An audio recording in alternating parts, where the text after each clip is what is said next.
warahmatullahi wabarakatuh. Waalaikumsalam warahmatullahi Waalaikumsalam wabarakatuh. warahmatullahi wabarakatuh. Bismillahirrahmanirrahim. Alhamdulillahirabbil alamin wassalatu wassalamu ala asrofil anbiya wal mursalin wa ala alihi washabihi wa barik wasallim ajmain amma ba'du. Puji syukur kehadirat Allah Subhanahu wa taala yang telah mempertemukan kita pada pertemuan perdana. Pertemuan pertama ini kelas 10 Mapel PAI bersama dengan saya sendiri. Tentu kalian sudah kenal ya dengan Bapak, yaitu Bapak Faiz Tajul Milah. Sangat kenal. Belum Pak, kita kan Terima kasih. baru masuk. Baik, sebelum kita lanjutkan dulu dengan berkenalan dan saya ingin melihat kehadiran kalian, kesiapan kalian. Mari kita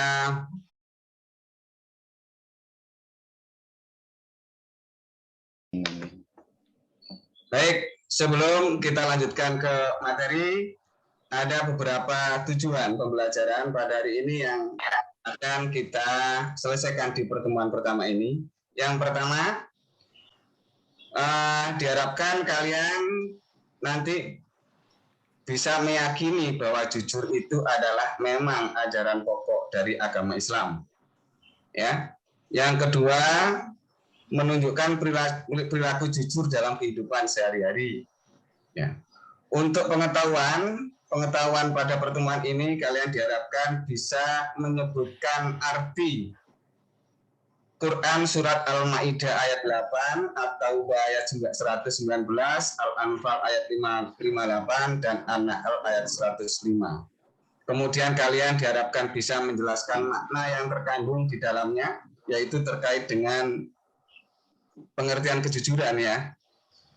Yang keenam, kalian bisa menyajikan kaitan antara contoh perilaku jujur dengan kualitas keimanan. Nanti untuk poin keenam ini kalian akan mendapatkan tugas dari Bapak, yaitu mencari contoh-contoh perilaku di kehidupan sehari-hari, baik di lingkungan rumah kalian atau mungkin kalian cari di tempat-tempat umum seperti di pasar.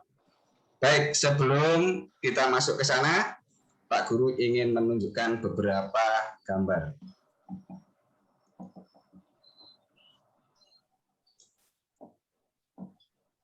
Bisa kalian lihat gambar ini? Bisa, Pak. Bisa, Pak. Baik. Jelas, Pak. Nah, Bisa. itu di situ ada judul, yaitu Kisah Buah dan Pemuda. Ini adalah sebuah kisah klasik zaman sebelum Nabi Muhammad, Nabi kita, Nabi besar Muhammad SAW diutus ya. Ini ada seorang laki-laki yang bernama Imron dan seorang perempuan Soleh, seorang putri dari Nabi. Ya. Itu yang mempunyai kisah menarik ini ya, kisah Nabi ini. Yaitu seorang laki-laki yang kebetulan dia haus menemukan sebuah buah ya, buah mungkin jambu kelampok, jambu air itu kan, kemudian hanyut di sungai dan diambil, kemudian karena haus langsung tiba-tiba dimakan. Ternyata dia baru ingat loh, ini jambu air ini milik siapa? Karena sudah terlanjur masuk perutnya. Maka laki-laki ini menelusuri sungai itu sumbernya dari mana jambu ini. Ya, kemudian dicari, kemudian ketemulah pohon ya, yang berasal dari pohon itu berada di samping rumah. Rumah itu milik seorang petani ya. Kemudian beliau si pemuda ini masuk ke rumah itu, kemudian minta izin buahnya itu karena sudah terlanjur dimakan. Ya. Tapi apa akhirnya? Si bapak ini, seorang petani yang punya jambu air tadi itu tidak menghalalkan. Aku tidak akan menghalalkan jamu yang sudah kamu makan itu. Dan itu akan membawa kamu kepada neraka. Nah, kecuali dengan satu syarat. Ya, syaratnya apa? Kalau kamu mau menikahi anakku, maka aku halalkan itu buah. Ya. Tapi anakku ini sudah bisu, sudah tuli, ya kan? Dan bisu, tuli, dan buta. Nah kan, maukah kamu? gitu kan. Tapi karena kejujurannya, tekadnya yang besar untuk jujur dan tidak memasukkan barang haram, barang syubhat ke dalam perutnya, maka kemudian pemuda itu mau menikahi putri dari seorang petani tadi.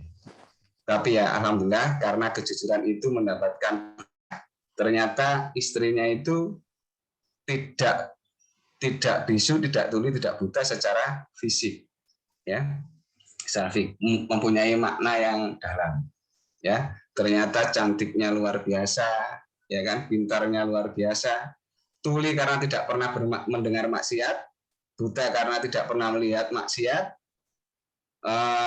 bisu karena tidak pernah bicara maksiat, maka terjaga ketiga-tiga indera tiga inderanya itu. Ya, masya Allah ya. Akhirnya seorang pemuda tadi itu mendapatkan istri yang soleh dan menghasilkan keturunan yang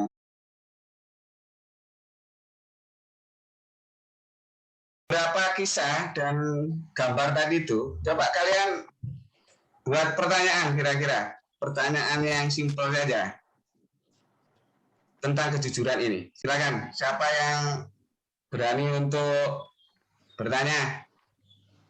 Saya Pak. Yo, Ali, Sakroni, silakan. Apa Pak manfaatnya jujur Pak? Manfaat jujur. Iya. Ya, baik. Baru Iya. manfaat ini. Ya, agak jauh ini. Coba Nurul. Ya, Pak. Saya enggak tahu, Pak. Ngantuk dia, Pak. Belum mandi. Hanya yang sederhana aja. Baru mandi dia, Pak. Saya Pak, Oh ya, saudara Zakari Ulinuha. Karena boleh kisahnya ada yang tahu, ada yang nggak tahu gitu lah ya. berbohong untuk kebaikan. Berbohong untuk kebaikan. Pertanyaannya terlalu dalam. Aduh, ini pertanyaan filosof kali ini. Pak, saya Pak. Silakan. Kalau seumpamanya kita mengucapkan sesuatu Dia kan kejujuran, bagian ngerekam. tetapi itu menyakiti orang lain, itu bagaimana, Pak? Jujur tapi menyakiti orang lain. Ya. Nah, itu Enggak boleh, Pak. dilematis itu juga, Pak Guru juga. Dilema juga ini. Tapi nanti kita bahas ya. Ya. Baik, saya kira itu cukup ya pertanyaan. Dan mari kita ulas dengan materi berikut ini. Ya, kita harus masuk ke pengertian dulu, pengertian dari jujur. Ya, jujur itu berasal dari kata bahasa Arab yaitu asidku, seperti Abu Bakar As-Siddiq tadi itu ya, asidku, mengatakan sesuatu sesuai dengan kenyataan. Ya, apapun konsekuensinya. Ya, dalam hadis Nabi juga disebutkan kulil haqqu walau kana muron. Ya, katakan yang benar meskipun itu pahit. Pahitnya apa? Ya mungkin juga menyinggung perasaan teman kita.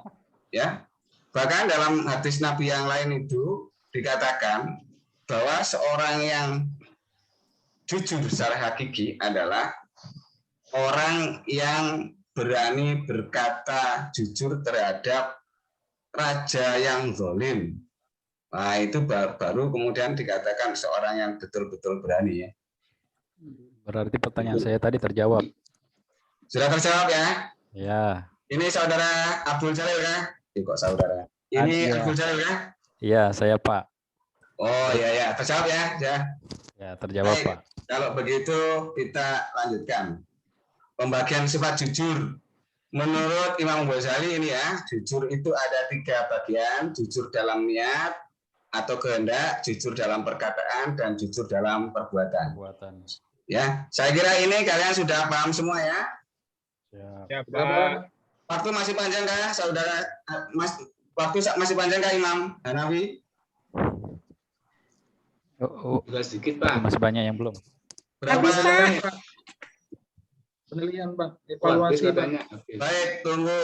Kita masuk dulu ke evaluasi ya. Sebagian tanda petangnya. Ini ada tugas kelompok ya. Tugas kelompok, maka Kosma, ketua kelasnya, Imam Hanafi ya. Imam, minta tolong Ya, Pak. Dibagi kelasnya ini menjadi 5 kelompok, ya, 5 kelompok. Kemudian setiap kelompok itu sama tugasnya, yaitu silakan mencari contoh perilaku jujur dalam kehidupan sehari-hari dengan menerapkan discovery learning, ya. Apa itu Pak? Discovery learning. Pak Guru sudah jelaskan nanti di materi. Silakan nanti di akses itu Office 365-nya itu materi pembelajaran Pak Guru semua sudah upload di kelas di tim kalian masing-masing, ya. Masuk ke materi pembelajaran.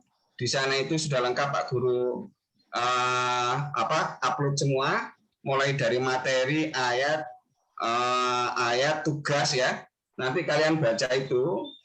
Jadi sebelum masuk ke sini kalian harus mengerti dulu tentang apa pengertian jujur, ya. Kemudian sebaliknya pengertian tentang dusta. Dusta itu juga ada macam-macam, ya. Jujur itu ada 3 macam tadi itu, niat, kehendak, kemudian lisan dan perbuatan.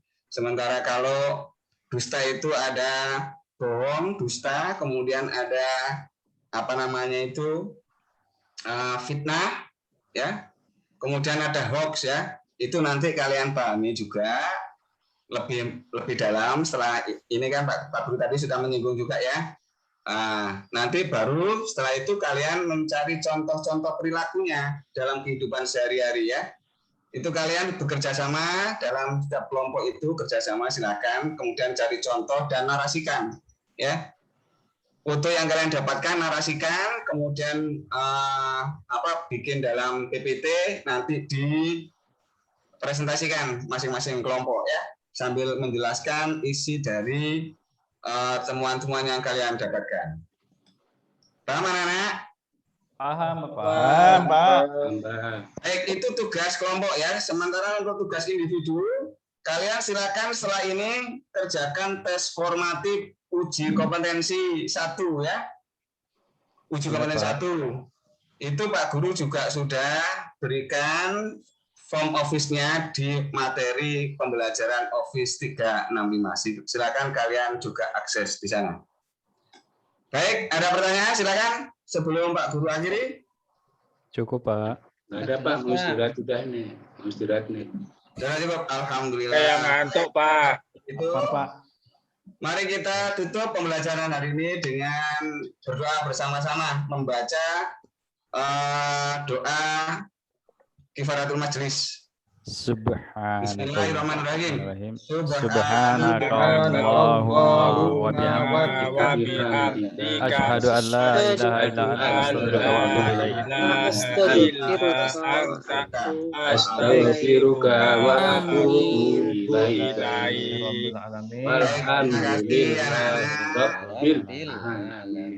Ya Pak, sama-sama. Kita insya Allah akan jumpa lagi minggu depan dalam jam dan waktu yang sama, hari yang sama.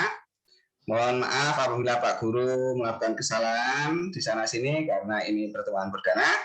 Akhiri wallahu muwaffiq ila aqwamit thoriq. Wassalamualaikum warahmatullahi wabarakatuh. Waalaikumsalam Waalaikumsalam warahmatullahi wabarakatuh.